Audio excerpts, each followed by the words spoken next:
Viewers, বিনোদন জগতের সব খবর নিয়ে আপনাদের সঙ্গে এই মুহূর্তে রয়েছি আমি রিপোর্টার কুলসুম নীলা। বন্ধুরা, আমাদের ঢালিউড কুইন অপু বিশ্বাস এই মুহূর্তে সুপারস্টার শাকিব খানের পরিবারের সঙ্গে রয়েছেন। শাকিব খানের মা তাকে কথা দিয়েছেন সবসময় অপু বিশ্বাসের পাশেই থাকবেন, জানালেন চিত্রনায়িকা অপু বিশ্বাস। তিনি বলেন, মা আমাকে কথা দিয়েছে সব সময় আমার সাথে থাকবে, সব সময় আমার পাশে থাকবে।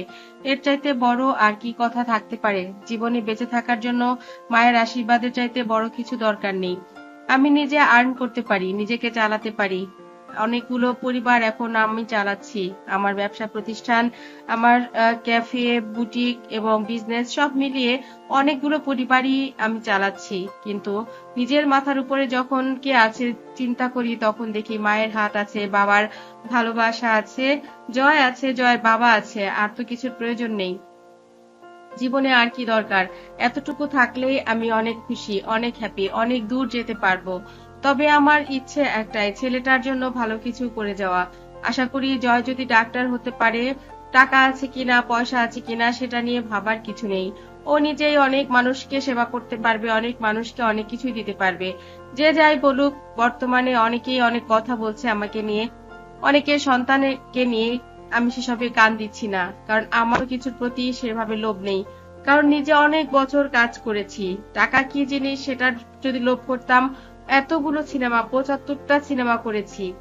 প্রত্যেকটা সিনেমা থেকে যদি আমি ২ লাখ টাকা করেও ধরতাম, তাহলেও তো আজকে কত টাকার মালিক আমি থাকতাম সেটা আপনারাই জাজ করতে পারেন।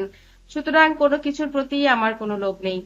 আশা করি এটা আপনাদেরকে আর প্রমাণ দিতে হবে না। এ থেকেই আপনারা কিছুটা হলেও প্রমাণ পাবেন। বন্ধুরা, অপু কিন্তু খুব সুন্দর করে আবরাম খান জয় চিত্রনায়িকা অপু বিশ্বাসকে এত চমৎকার বউ সাজে দেখে বলে, পাপা দেখো বউটাকে কত সুন্দর লাগছে।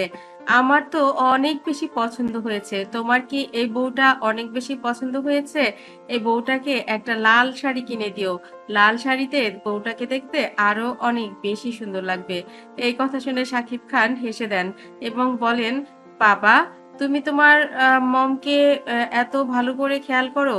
আমি তো এভাবে খেয়াল করিনি। শাকিব খানের মা জয়ের কথা শুনে হেসে দেন, বলেন, সত্যিই তো এই বউটাকে তো আমারও অনেক বেশি পছন্দ। আমার দাদু ভাই ঠিকই বলেছে। তুই তো চোখেই দেখিস না, তুই তো অন্ধ হয়ে গেছিস। কত সুন্দর একটা বউ আমাদের বাড়িতে টুকটুক করে হেঁটে বেড়ায়, আমাদেরকে চা বানিয়ে খাওয়ায়, আমাদেরকে কত ভালো ভালো খাবার রান্না করে খাওয়ায়, আর আমাদের কত ভালোবাসে, কত যত্ন করে। আমাদের তো অনেক ভাগ্য ভালো যে এমন সুন্দর একটা বউ আমাদের বাড়িতে রয়েছে। জয় মিটি মিটি হাসে আর বলে, দেখেছো আমার মাম্মা কত সুন্দর, দাদি বলেছে পাপা। আর তোমার মাম্মা একটুও সুন্দর না। বন্ধুরা, জয়ের কথাগুলো আপনাদের কাছে কেমন লাগলো কমেন্ট করতে ভুলবেন না।